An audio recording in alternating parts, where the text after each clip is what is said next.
सच्ची श्रद्धांजलि होगी। आदरणीय सभापति जी, मैं संविधान के प्रकाश में ही मेरी बातों को रखना चाहता हूं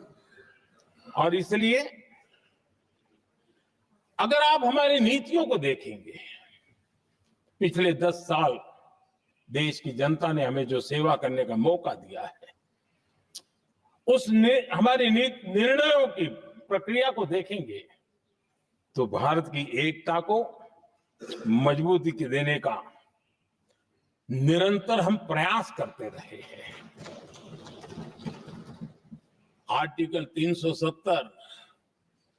देश की एकता में रुकावट बना पड़ा था, दीवार बना पड़ा था। देश की एकता हमारी प्राथमिकता थी, जो कि हमारी संविधान की भावना थी और इसलिए धारा 370 को हमने जमीन पर उतार दिया, क्योंकि देश की एकता हमारी प्राथमिकता है। आदरणीय सभापति जी, इस इतने बड़े विशाल देश में अगर आर्थिक रूप से हमें आगे बढ़ना है, हमारी व्यवस्थाओं को और विश्व को भी निवेश के लिए आना है, तो भारत में अनुकूल व्यवस्थाएं चाहिए और उसी में से हमारे देश में एक लंबे अरसे तक जीएसटी को लेकर के चर्चा चलती रही। मैं समझता हूं इकोनॉमिक यूनिटी के लिए जीएसटी ने बहुत बड़ी भूमिका अदा की है। उस समय पहले की सरकार का भी कुछ योगदान है। वर्तमान समय में हमको इसको आगे बढ़ाने का अवसर मिला और हमने इसको किया, और वो भी वन नेशन वन टैक्स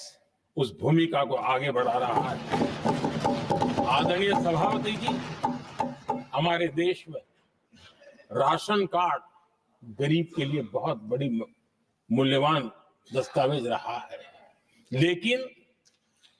गरीब अगर एक राज्य से दूसरे राज्य जाता था तो गरीब कुछ भी उसके प्राप्त करने का हकदार नहीं बनता था। इतना बड़ा देश पर उसका किसी भी कोने में जाए उसका उतना ही अधिकार है। एकता के उस भाव को मजबूत करने के लिए हमने one nation one ration card की बात को मजबूत। आदरणीय सभापति जी, देश के गरीब को, देश के सामान्य नागरिक को अगर मुफ्त में इलाज मिले तो गरीबी से लड़ने की उसकी ताकत अनेक गुना बढ़ जाती है। लेकिन उसके लिए जहां वो काम करता है वहां पर तो मिल जाए, लेकिन किसी काम बस वो बाहर गया है और वहां पर वो जीवन और मृत्यु की लड़ाई लड़ता हो, ऐसे समय अगर उसको सुविधा नहीं मिलेगी तो व्यवस्था किस काम की। और इसलिए देश की एकता के मंत्र को जीने वाले हम लोगों ने ये तय किया कि one nation one health card, और इसलिए हमने आयुष्मान भारत योजना बनाई। आज बिहार के दूर दराज क्षेत्र का व्यक्ति भी अगर पुणे में कुछ काम कर रहा है और अचानक बीमार हो गया तो उसके लिए आयुष्मान कार्ड होना बहुत इनफ है, उसकी सेवा मिल सकती है। आदरणीय सभापति जी, हम जानते हैं देश में कई बार ऐसा हुआ कि देश के एक हिस्से में बिजली थी लेकिन बिजली सप्लाई नहीं हो रही थी और उसके कारण दूसरे इलाके में अंधेरा था, और पिछली सरकार में हमने विश्व के अंदर भारत की बदनामी हेडलाइन से हुआ करती थी अंधेरे की, वो दिन हमने देखे हैं। और तब जाकर के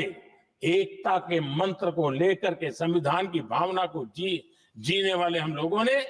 वन नेशन वन ग्रिड को परिपूर्ण कर दिया, और इसलिए आज बिजली के प्रवाह को निर्विरोध रूप से हिंदुस्तान के हर कोने में ले जाया जा सकता है।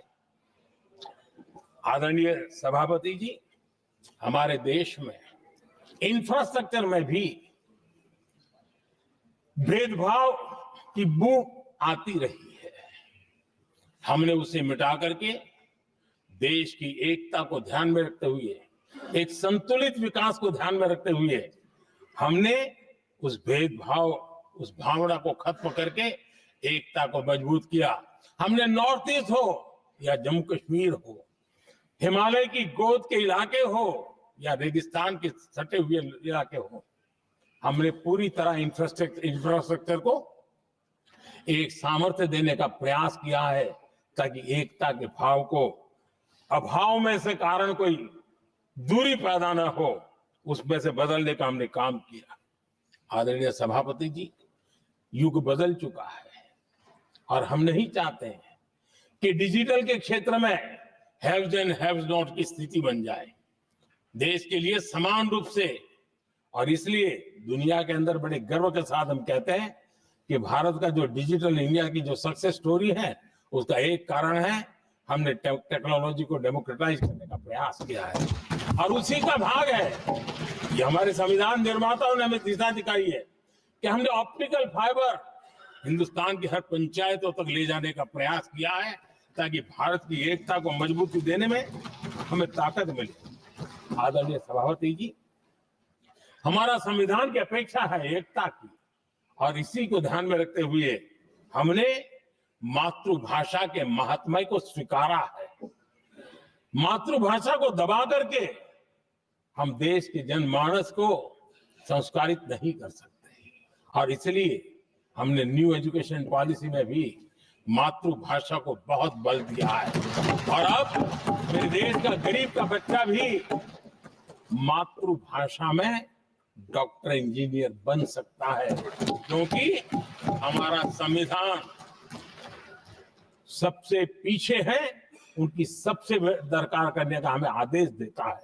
इतना ही नहीं, हमने क्लासिकल लैंग्वेज की दिशा में भी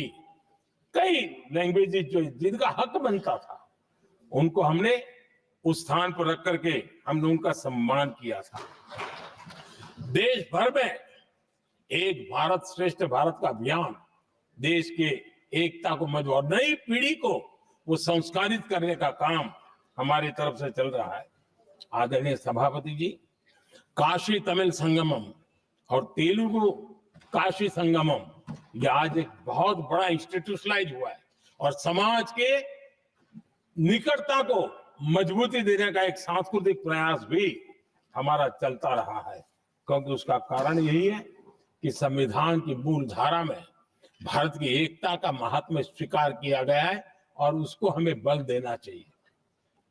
आदरणीय सभापति जी, संविधान के आज 75 वर्ष हो रहे हैं, लेकिन हमारे यहाँ तो 25 वर्ष का भी महत्व होता है, 50 वर्ष का भी महत्व होता है, 60 साल का भी महत्व होता है। जरा हम इतिहास की तरफ नजर करें कि संविधान यात्रा के इन महत्वपूर्ण पड़ाव का क्या हुआ था। जब देश संविधान के 25 वर्ष पूरे कर रहा था, उसी समय हमारे देश में